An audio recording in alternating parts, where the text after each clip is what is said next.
طبعا إذا بقيت الحياة، وأما إذا لم تبقى الحياة وهذا أمر متوقع في أي نفس وفي أي يوم. فأسألكم الفاتحة والدعاء.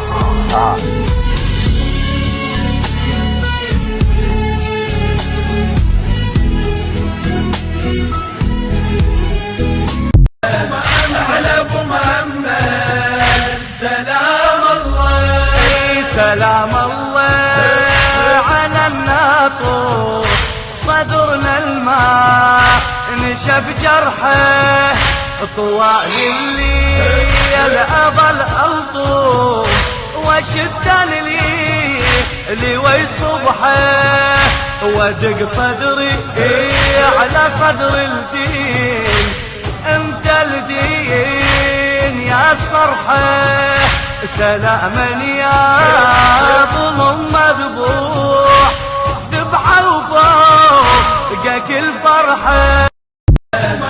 على ابو محمد سلام الله، سلام الله على الناطور، صدرنا الماء نشف جرحه، طوال الليل أظل ألطم، وشد الليل ويصبحه،